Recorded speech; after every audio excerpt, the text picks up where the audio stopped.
Welcome. Thank you for being here tonight. We are going to be talking tonight about creating a success mindset. And the premise is that what you think matters.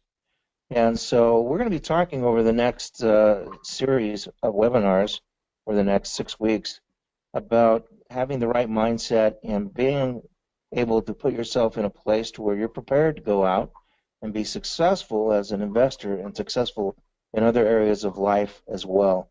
And it really begins with how you think about things and how you look at your possibilities. And so to begin with, we really want you to do some in-depth introspection and consider a couple of foundational issues.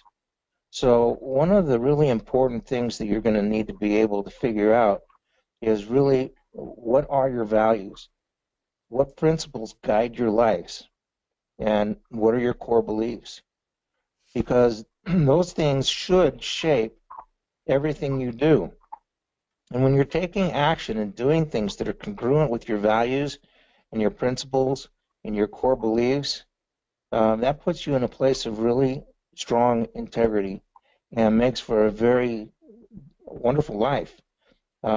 It sets you up for not creating stress by being in opposition to what your core values and beliefs and principles are. And so in order to get in line with that, you really need to spend some time really considering those questions. And at a deep level, what really do I value most? And what principles do I have as my guiding principles in my life? And what are the things that I really truly believe? Hey, Steve, Yes. don't kill me, but I'm going to interrupt you. Usually I'm in that driver's seat, but sitting here listening, I was starting to get all inspired inside, so I grabbed a pen and paper, and what I want to do is have everybody that's listening do the same thing. So instead of just sitting here for an hour, why don't you guys get interactive? Grab a notebook or at least a scratch paper and a pen, and let's do a little bit of work together. We do have quite a few slides, but not so many that we can't take a few pauses. And I would say number one, will you go back to that first slide for a sec, Steve? We still want to keep it within an hour, so we'll do short pauses, but take a second and do this. What do you believe in? What is your number one core value? And just write that down.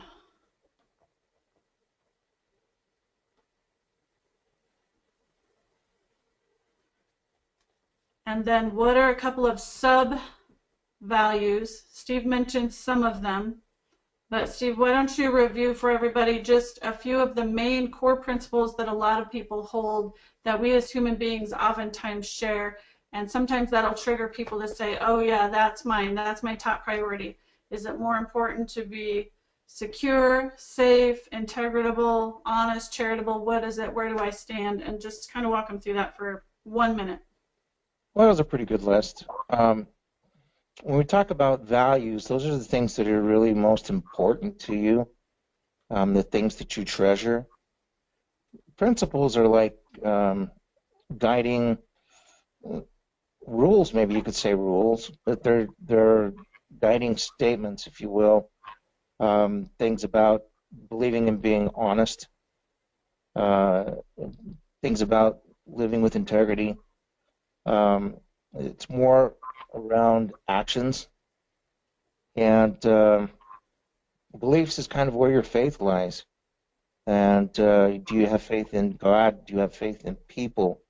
Do you have faith in marriage? What are the things that you believe should be happening in your life and around you?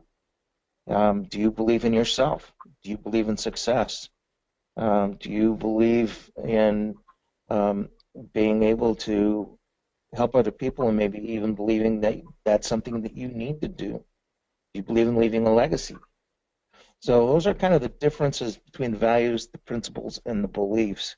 And they're all a little bit intertwined because they kind of make up who we are, Mm-hmm. and they really shape our character. And our character is also based on how well we stay within the lines that are prescribed by our values and our principles and our core beliefs. Excellent. Thank you. So as you guys are listening, I would encourage you to get at least three values, three principles, and three core beliefs, but just start with that one because a lot of times this is new for people. They don't actually know how to identify it.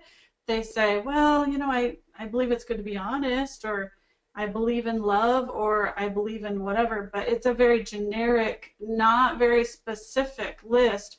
And the clearer you guys get on who you are, where you stand, what your actions will determine based on all these things Steve just went over, that's going to actually help you be more successful the more detailed that you get.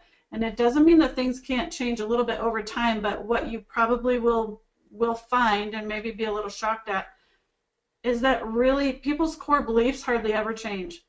It's very seldom pretty much who you are, who you're designed to be, what you believe in. Those things stay pretty rock solid with just little shifts here and there. So this isn't going to be a constantly moving target you're aiming for. Once you identify me, who am I, what do I believe in, what do I stand for, and what will I do when faced with certain decisions, that leads into everything in your marriage and your relationships with your kids, at work when you're faced with tough choices, sometimes as an employee or as a business owner. What's my highest and best decision here? These are the things that will guide you. So they're very important to have consciously in your mind as you're developing your life vision and your plan and your map of where you're going. So go ahead, Steve. Let's head. I don't want to spend too much time on that. No, I do want to say one more thing, though. This isn't something I think that you can take lightly and have it be very effective. So if you write a few things down now, as Christina suggested, that can kind of anchor in your mind the kind of things that you would be looking for. But I would really encourage you to go back and spend some time specifically with this. It's worth it for sure. In your meditation time, in your God time, in your family planning time, you can teach your kids how to do this. You can do it as a family. It definitely is worth spending time on, and just keep adding to it until you really feel like you've got your top three in every category, and you're not just guessing, but you really know. So kind of the next step is once we know what our values are and the principles that we're going to live by, what we believe, that's going to help us to be able to determine what our priorities are, what is most important. And so I've listed several here. Start with God or spirituality, if you prefer. Spouse and family. If you don't have a spouse, then you might take a little different tack on that. Work, money, fun, friends. Those are all good things, but they need to be in the right order. And I'm not going to suggest to you really what that order is for yourself. I think you can determine that.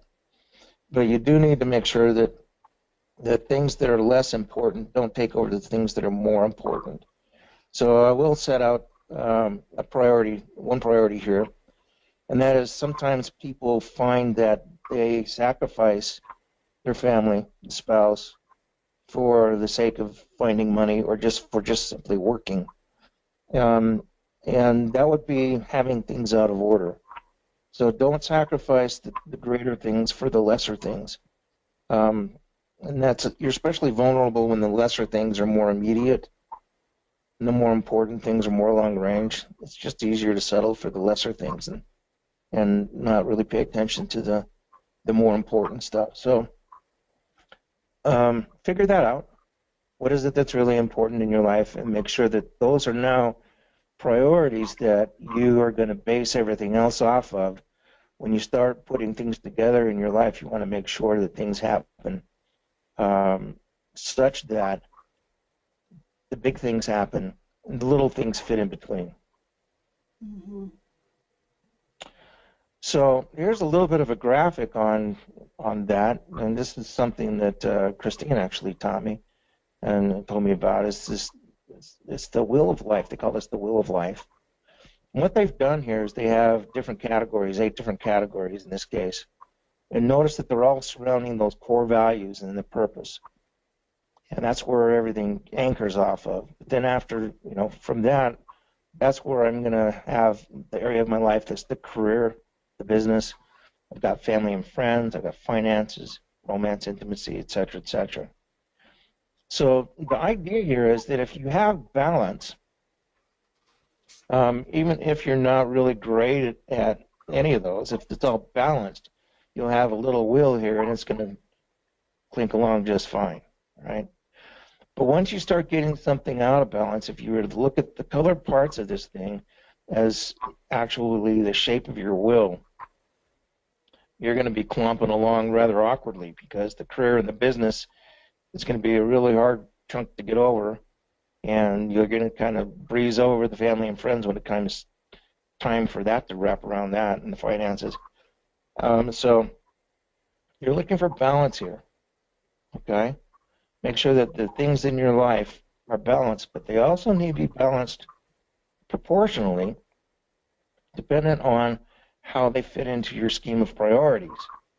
So it's not that everything has to be weighed exactly evenly, but they need to be balanced proportionally. And so sometimes when we talk about balance, it's not about necessarily about being symmetrical. It's to make sure that things are proportional and in place, in the proper place, that creates true balance. Okay? So this is a balanced picture, even though you've got the rocks over on the left side and the sun over on the right side, but it still has the overall picture here is about balance. And you'll see a lot of art is balanced in this way. Not everything is symmetrical. Things that are totally symmetrical tend to be rather boring. Okay, so think about that. So as you set out to set up your priorities and to start making plans, include some balance in all of that. Once you've started working on your priorities, one of the things that you're really going to want to put into place is creating a vision. And people sometimes don't spend a lot of time on actually creating a vision. So I got Yogi Berra's take on that, which he's always good for a laugh. If you don't know where you're going, you'll end up someplace else. It's a true statement. It's kind of a funny way to think about it. But the Cheshire Cat from Alice in the Looking Glass or Wonderland, whichever one, is asked, where's she going? And she didn't know. And then his response to that is, well, then any road's going to get you there. If you don't know where you're going, it really doesn't matter what road you take.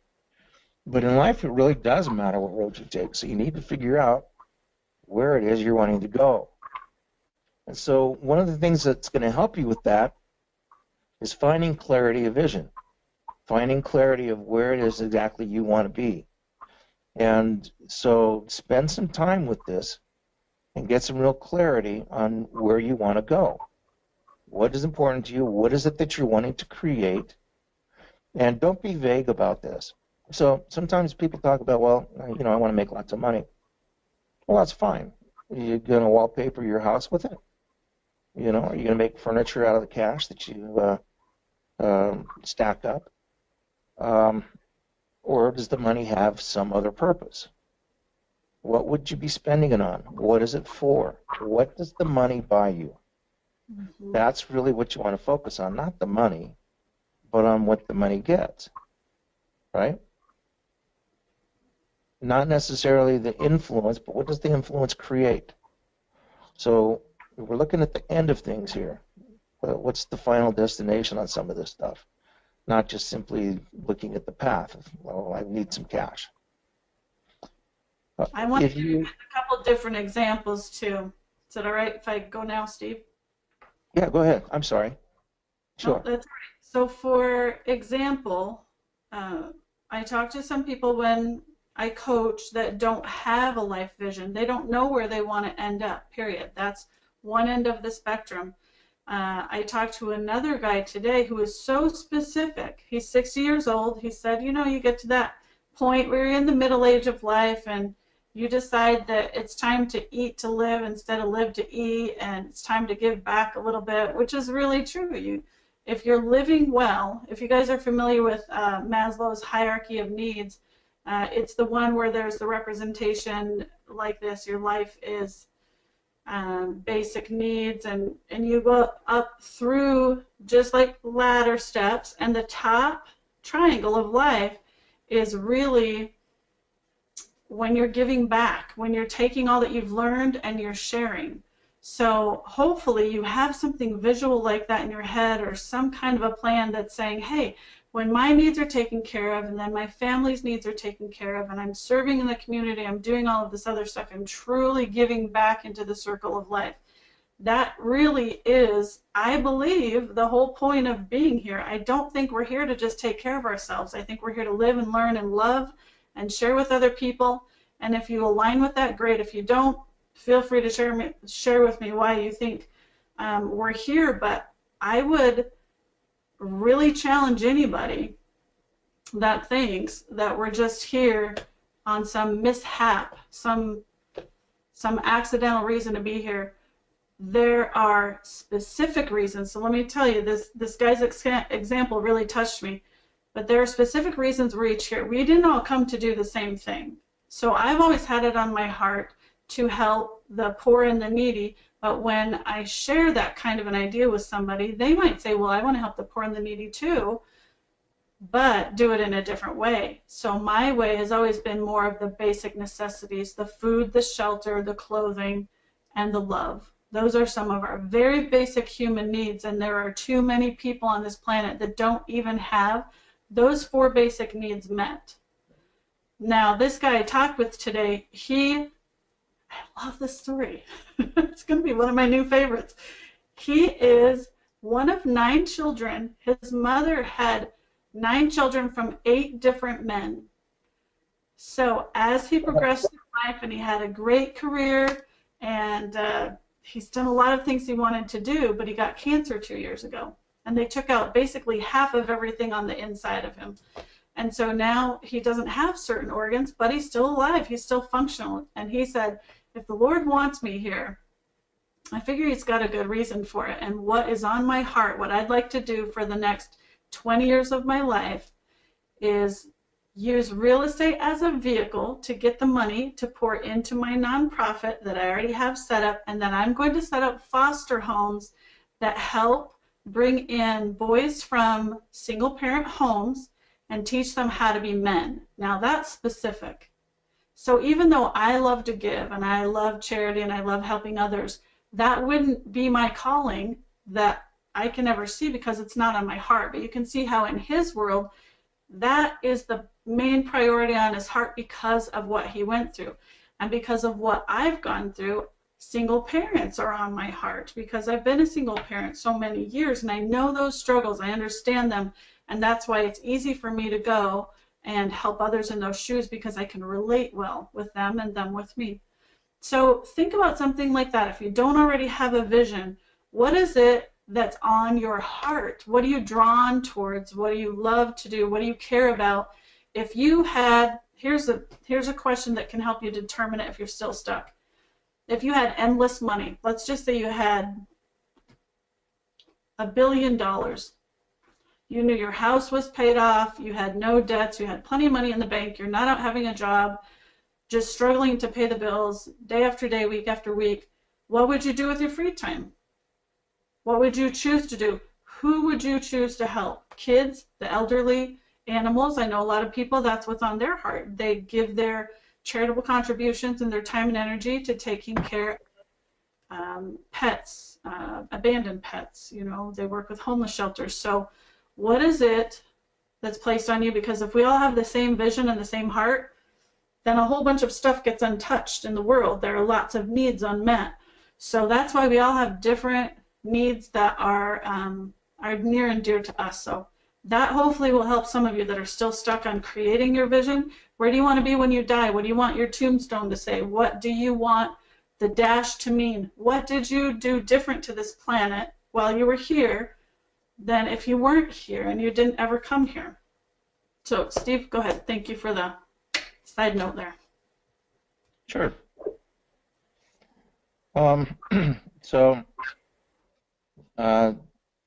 this picture here illustrates pretty well an experience that I had when I was in New Zealand. We went to one of these things that looked almost exactly like this.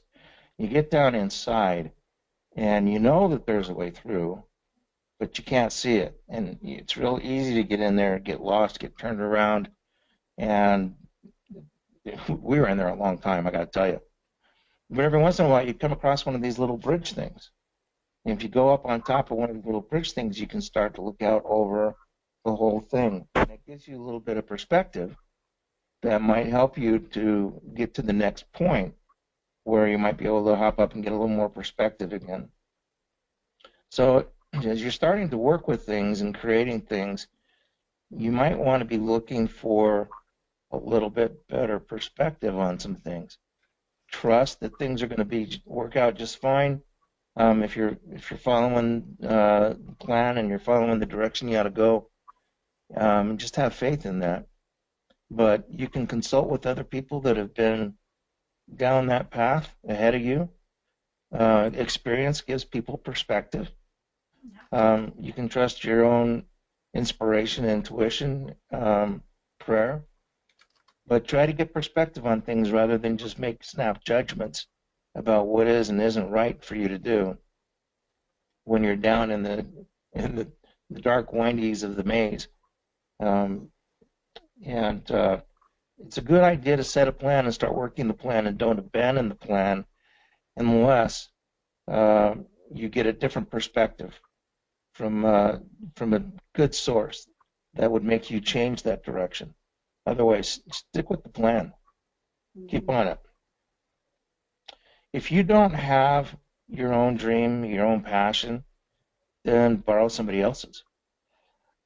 This is an example of that. There's an organization out there called the King's Ransom, and they have a mission, a goal, if you will. One of their missions, they have several, but one of them is to build 1,000 homes. And they're doing this down in, I think they're doing this in Haiti and in Belize. I think they're building homes also in Nicaragua. But their goal is to build 1,000 homes. And this bottom right is an illustration of a similar picture to what a young girl named Reagan, she's 11 years old, saw a picture of people picking through the trash in order to find food to eat. And that really moved her. So she's 11 years old. What can she do? So she put together some things. Actually, her first project was selling Dick's chocolates. And last report, they can build a house for $5,200, if you can imagine that. They can build a livable house that people can be comfortable, safe, and happy in for $5,200. And last report, she was just shy of building her first house, and now she wants to build 2 more. So that wasn't initially her vision, wasn't initially her dream. It was somebody else's who's actually putting this whole project together. She kind of piggybacked on that, and that's going to shape her for years and years to come. And it may end up being this is the thing she's most passionate about in life. Maybe she sets off to do her own thing. But the point is that you're more motivated when you're passionate about things, when there's purpose in what you do. And so find the passion. If you find that life's been a little bit dull and a little bit dry, a little bit just too busy, and you're just focused on things that really aren't that interesting, find something to be passionate about, something that'll make a huge difference. And that'll make a huge difference in your life as well. It helps to focus in on what your purpose in life is. And that really kind of comes down to the issue of who you really are. And so on the left, there's a quote from the young King Louis, just after his parents, Louis the 16th and Marie Antoinette, were executed during the French Revolution. They tried to make this kid do horrible things, just over and over for a sustained period of time. They were just trying to make him, get him exposed to all this decadence, hoping to corrupt him so that if he ever did grow up and was in the position where somebody might want to make him king, he'd be so depraved that no one would want to put him in that position. And his response to that is, I can't do that stuff. I was born to be a king. And because he believed that of himself, he withstood all of the stuff that they threw at him and was able to rise above it. Ray Charles, blind, and you had a very successful music career. This guy knew where he came from. This is his statement. I was born with music inside of me. Music was one of my parts, like my ribs, my kidneys, my liver. It goes on.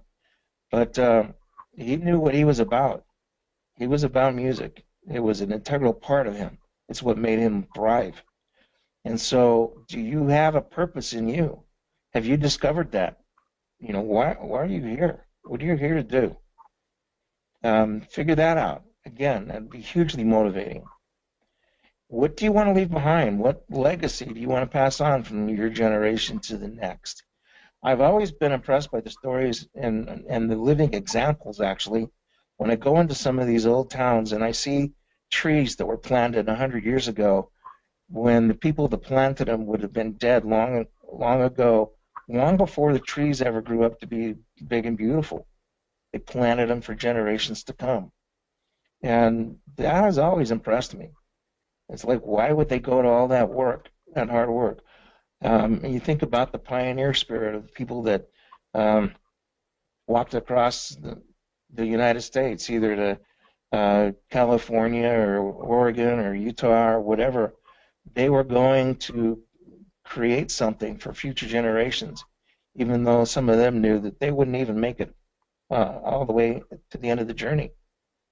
This was about a legacy. This was about generations to come.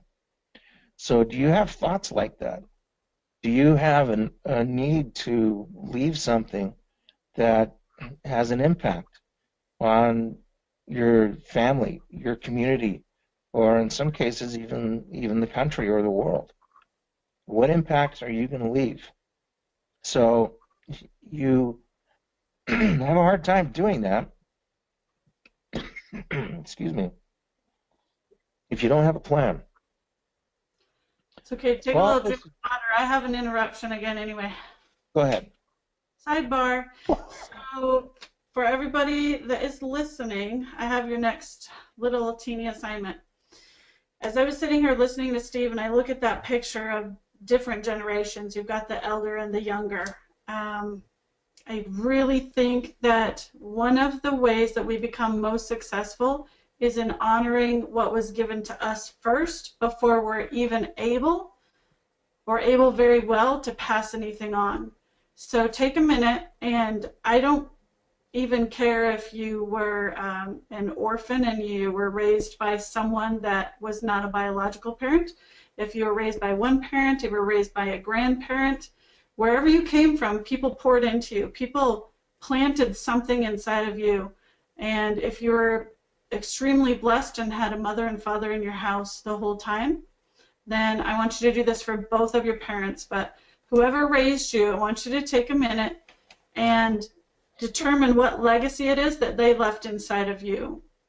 And I'll just give you a real brief example. My dad and I did not get along well growing up. Very different personality types, a lot of struggle, a lot of lack of understanding there until we both got older and could appreciate each other's differences. But without any doubt, that man left me such a legacy of knowing how to work hard. If there's one thing that my dad did for every one of us, and there are 12 children that were born to him, all from the same mom, little different end of the spectrum than the guy that had 8 siblings from 7 other dads besides his own. So we had 12 kids in our little house. We had a little 4-bedroom house. And boy, I have to honor him for what he put inside of me, which was a work ethic that I don't think I've seen matched anywhere else. And it's allowed me to become the person that I am becoming. Wow, I've never cried during one of these. And my mother has left me a legacy of mercy. She is one of the most merciful people that I know. And you have been given things.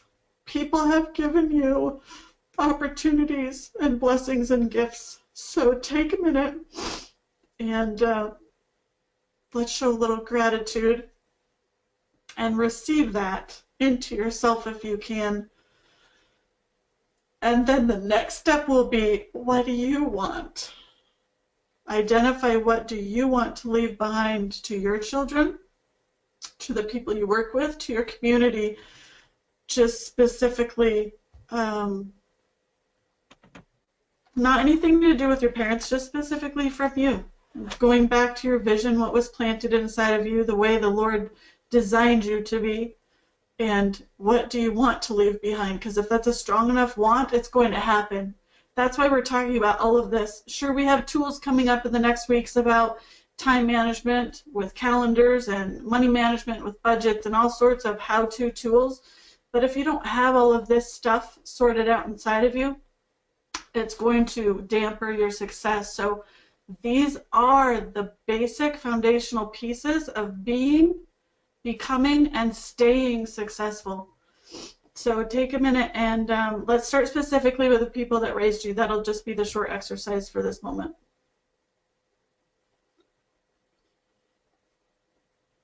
Can you just reiterate what you'd like them to do, Christine? Oh yeah, just to identify what it was that you received from the people that raised you. What was the legacy that they gave you? Perfect. What did your dad give you? What did your mom give you? If you weren't raised by your biological mom or dad, that's okay. Somebody raised you. Even if you were raised in an orphanage or you were raised on the street and there was some kind of a mentor that took a little interest in you, there are people that have poured into you. So the people that have given you what they have so that you have become what you are today, honor them. Take a minute to just be grateful and to identify that legacy, because once you can identify what people have given you and how you've received that, you're more able to then identify what you want to do for those that now you're going to pour into.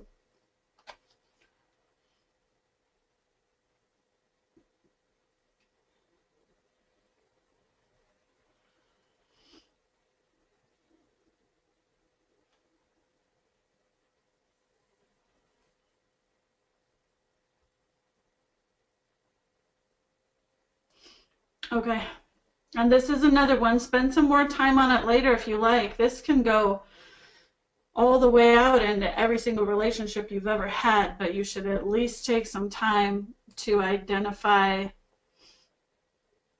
who's poured into you and what they've poured and what you've been able to receive. And some of that then turns into, okay, and what I've received, what are my gifts and skills that I've been able to develop because of those other gifts that were poured into me. So it'll help you if you can just take a little bit of time, again, meditation time, prayer time, journaling, wherever you do your quiet time, and really look into your life, because where you are right now is affected by everywhere you've been up to this point. And there can be some pain and some yucky stuff in that too. That's not this conversation, but sometimes you have to go and dig out some of the bad and get rid of that. But you also will do well and become more successful mentally, emotionally, spiritually, and therefore financially if you can be grateful for what you've received. And that's part of this whole success mindset and processing through things. Thanks, Steve. Back to you. Thank you.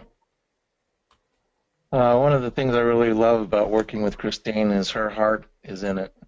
And I think you can really catch that. So thank you. Thanks for putting me on Front Street. Yeah, wow, I wasn't expecting that that reaction. It truly is near and dear to me. And a little bit later, I want to talk to you guys about obstacles, because I haven't gotten to where I'm at right now without obstacles, and I don't know anyone who's achieved anything wonderful without obstacles. So you need to expect those, plan for them, but just never let them derail you. You just get back right on the path. So we'll talk about those in a little bit, but keep going, Steve. I'm loving this stuff. All right. So as you start to lay out a plan, you kind of need to take an inventory of where you are and where you want to go, and figure out what the steps are and the path that you need to take in order to get from where you are to where you want to go. And it's not just, sometimes we talk about setting goals and things, and a lot of people fail at that for a number of reasons. But one of them is that they just simply don't look at where they are and where they need to go and draw the path and mark out the steps. And then just simply follow that plan, just follow those steps to get where they want to go. If you've been to college and you've ever got a college degree, that's kind of like a microcosm of what we're talking about here. You set a goal of getting a degree in something or other, and they're going to tell you all the steps you need to take. And so you know you got to take this class. And then when you go to take the class, you know you want to get a good grade out of the class, and the teacher's going to tell you what to do to get that. And they're going to show you the steps that you need to take. So maybe you need to write a paper. And then you've got a goal to write the paper, and it's the same process. And it just gets into smaller and smaller packages like those Russian dolls. It's one within one within one within one. Um, but if you can do that with your overall plan, just look at it as here's the big picture, here's what are the steps I need to take, and then each one of those is going to describe another doll, if you will, that I need to put the description to and figure out where I am, where I need to go, and what's in between, what are the steps in between. That'll help me get there. And then all I'm really doing at that point is just taking the baby steps. I'm just walking the steps. And that way, especially the far distant goals aren't so far away. And I can just focus on what's in front of me rather than get swallowed up by all of the awesomeness of everything that needs to happen between now and where I want to be. Because that can be overwhelming for some folks. You're going to hear us say, as we talk about real estate investing, that if it's not in writing, it doesn't exist. And that's pretty much true of a lot of things. It seems to be true of people being successful in setting up goals and plans. That if it's in writing, the probability of you being able to finish it goes way up. Probability of you doing it quicker and better goes way up when it's written out. It just makes it more solid, makes it more real, and those are the kind of things that are going to help you stay on track. If it's ambiguous and it's not really quite clear, sometimes it's hard to make the hard choices to do things that need to get done because you don't really see the payoff. So you'll see more clearly what the payoff is if you get things written down, get some clarity of vision, and put purpose behind it, then I'll get ready to go and do something about it. So it's time to take action. And if you have a clear idea of where the target is you want to hit, now you got to do something about it. And I picked this picture here because sometimes what we need to do isn't the easiest thing to do, and it may take a little bit of skill in order to learn how to do what we need to do, but it's a possibility. It's something that you can learn to do, and something you can succeed at if you're persistent. You stick with it. Even complex, even difficult things are doable. And this is where those folks were headed on that path that I showed you a little bit earlier, where they're trucking up the little hill. That was the trail to Machu Picchu. And if you can imagine standing where that girl is standing right now after a hike like that, I mean, what a glorious sight. That was just an awe-inspiring place, an awe-inspiring view. But she didn't land there because she got dropped off from a helicopter, right? She knew she wanted to be there. She wanted this view, and so she took the steps to get there. And even though it's a hard and difficult climb, just like a lot of things in life, this kind of a quote here. It's not an exact quote, but what you can conceive and believe, you can achieve. And I think for the most part, that's really true. As long as it's anchored somewhat in some kind of reality. I know I'm not going to be able to walk on the moon, right? That's not really a probability in my lifetime to just go up there and walk on the moon anytime I want. That's not very realistic. But most of the things that are grounded in some sense of reality, if you set out to do that, you're going to be able to achieve it. And don't get overwhelmed by what other people think are real as opposed to what you think is real, because some of the most amazing things have been done on this planet have been by people who were told they were nuts or there's no way they could do whatever they set out to do. Think about the guy that created Mount Rushmore. They thought that guy was nuts, and yet he created this beautiful thing out of the side of a mountain. So don't be limited to your thinking. Again, what you can conceive and believe, those are the things that you will achieve. And lastly, it's not about being the best. It's not about being perfect. It's about being better than we were yesterday. It's about progress. And if you keep that in mind, you'll make it through some tough times. Because tough times are going to come, I guarantee it. There'll be times when you get discouraged. There'll be times when you have lots of opposition, sometimes from the people you care about most. And you just need to understand that it's not about not having trials, not having bumps in the road. It's about every time you get knocked down, you get back up and you get back on the road. You be persistent, you endure to the end, and you can knock off a lot of things if you'll take that attitude and take that position of just focus on progress. And let a good day today be rewarded. Celebrate the win. And acknowledge the good things that are happening in your life, the good things that you do, and the things that you're blessed with. If you'll do that every day, that casts out lots and lots of negativity that's crippling. Yeah. So stay focused on those kind of things.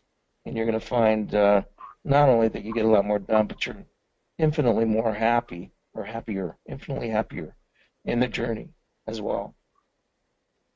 Christine? Yeah, I was just thinking about having them think for a minute about the most successful people that they know, just in their own personal lives, people that they've been introduced to, lived around, are related to, and how many of them have a grateful heart. I know that some people would say, well, of course they're happy and grateful because they're rich or they're successful. But the rich and successful generally comes from the gratitude first. The gratitude doesn't come afterwards. So think about if they were mean and grouchy and discouraged and awful to be around, how many people would have wanted to help them achieve their goals? How easily would it have come for them to build their company successfully? People want to be around people that are positive and successful. And so don't let yourself get into that foolish mindset that the people that are grateful and happy got there after they got rich. That's generally not how it ever happens. I don't know that I could say never. Maybe there was somebody really grouchy like Scrooge from from the Christmas story that, maybe you can get rich, but are you really happy? So I'd say rich and happy together is always going to be rooted in a spirit of gratitude. So if you want those other things to come, I challenge you to do what Steve said, which is the gratitude daily, the reflection on what are you grateful for. That goes back to the exercise you just did about being grateful for what you were given as a child. Sometimes childhood's rough. We think our parents didn't understand us and all sorts of things. But if you look deep enough, you'll see a lot of amazing things that you were given in youth. Amazing things through your 20s, amazing things through your whole life. But if you don't recognize them and you're not grateful for them, it doesn't plant seeds of gratitude and success in your life. So that's why I wanted to connect those little dots for you and say, think of that kind of exercise. Find things to be grateful for every day. Let the gratitude and the goodness and the happiness bring the goodness to you, because you're going to attract what you put out there.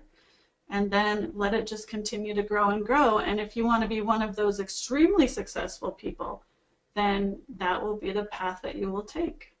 Is be the kind of person that you want to be around and that you believe that deserves happiness. Now, we all deserve happiness, it's true, but those who put out a lot of effort and make the conscious choice to be that kind of person that others would want to be around, they're going to be more successful as a whole than the others who don't put out that effort. So remember, you reap what you sow, and what you give, you're going to get back. And live by those principles. Those are actual, true success principles. Steve, back to you. Thank you, Christine. Mm-hmm. So just a couple of last thoughts. This comes from Richard Bach. Um, he says you're never given a wish without being given the power to make it come true, but you might have to work for it, right? And this other one I really like is that if you argue for your limitations, sure enough, you're going to get them. So that's one I use on my daughter quite frequently when she tells me why she can't do something. It's like, yeah, if you want to have that, you keep arguing for it, and you can have that limitation. But it's not something that we have to have, right? We don't have to buy into the limitations or belief systems that will keep us down and cripple us. So believe in the possibilities. Believe in yourself. Believe in your inspiration and your guidance. Believe in those around you that believe in you. And you'll find there's just a lot more positive things that happen in your life when you just believe. Mm-hmm. We have some upcoming topics. Next week we'll be talking about time management, and then we'll be moving on after that into money management, some of the principles there that can help you to be much more successful financially. We'll be talking about business and entity setup and building up wealth.